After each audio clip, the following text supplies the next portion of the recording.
right, friends, we are back, and we have the A.H. Seymour violin, a Bija Hayes violin. I believe it's a 2004. This one we had listed. We took it down because we went to demo it, and the violin was just dead, in a sense. It had a repair label in there in 19... anyway, just after 24. Another maker in Nebraska, and I'll post all this. But he had put in a sound bar. Well, we didn't, something was completely wrong with the sound. So we took it apart. We actually fitted a new bass bar in there to the proper specifications to where it should be. And we also found out that parts of the plate, even the bottom and top plate, were abnormally thick, like not okay thick, like not okay for any violin maker out there, okay thick. Didn't know why, but we trimmed that back down to where it should be. So we have this violin back together here, and we get to hear it for the first time, because the first time it wasn't even worth a demo. So we'll turn it over to Catherine and the Seymour violin.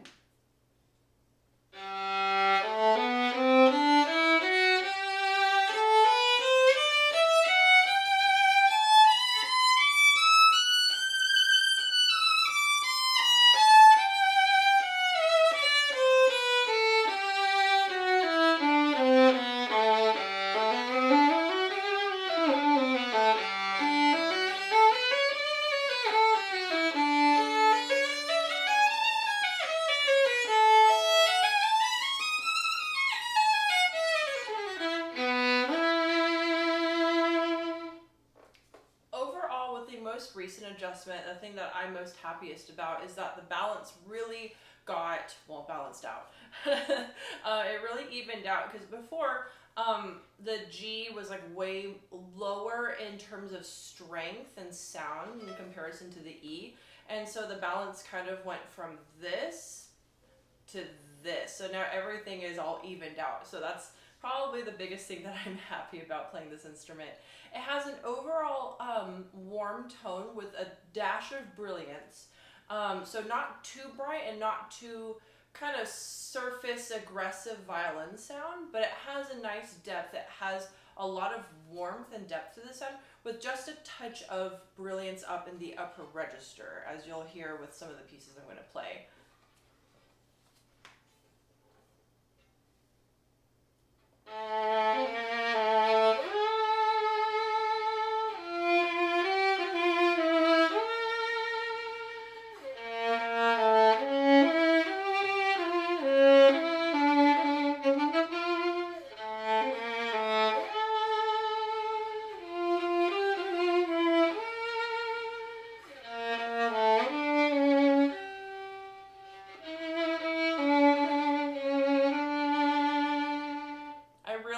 How the sound remains the same as you climb up the G string, which is a really big indicator of the quality of an instrument, the sound and the tone remain the same going all the way up.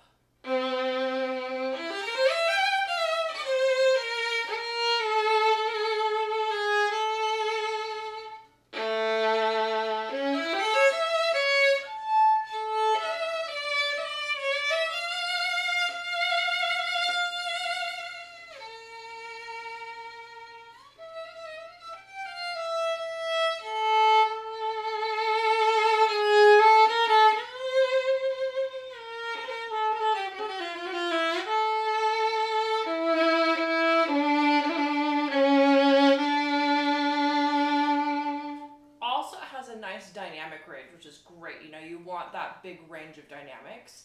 I haven't tested it out whispery soft, but overall, from what I did just now, you can tell that it can support a full range of dynamics, which is great for any player of performing any genre or setting.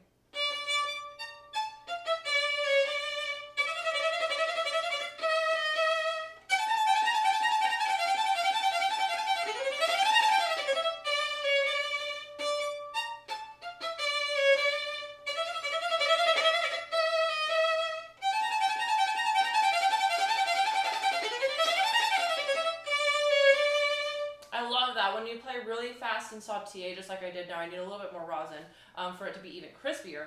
But even with the lack of rosin on my bow, you could hear every single note, and it doesn't turn into TV static, is what I call it. Kind of sounds, if an instrument isn't of a good quality or really playable yet, playing fast notes like that, it all turns into kind of TV static noise, and it's just kind of hissy and kind of muddies up, and you can't ever play really clearly. This one, you can hear every single note, which is great.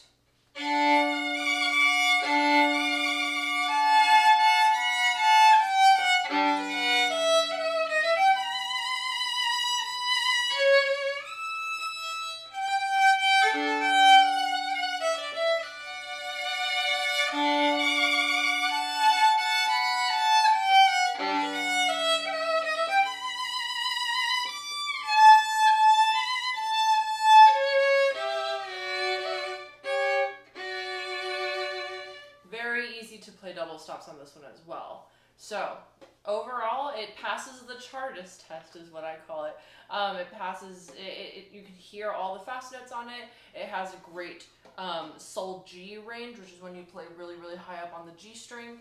It has a great double stop sound, and overall, just has a really nice violin sound.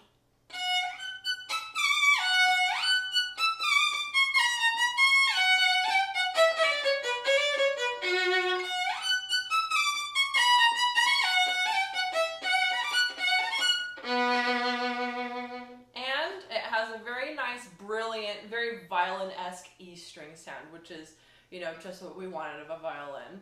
But of course, my words are only so much. You gotta come down to Reviva Violins and try out this instrument yourself. Awesome, thanks for the wonderful demo. And if you guys haven't heard of Abijah Hayes Seymour, he's gushed over in it's the Violin Dictionary, whatever the manual is, and I've seen some of his violins listed for $18,000 and $15,000. So this one we're gonna list less than that. So it can be a piece of history that can be yours. So thank you for listening, my friends. Thank you, Catherine. Thank you, Abijah Hayes. Play on, my friends.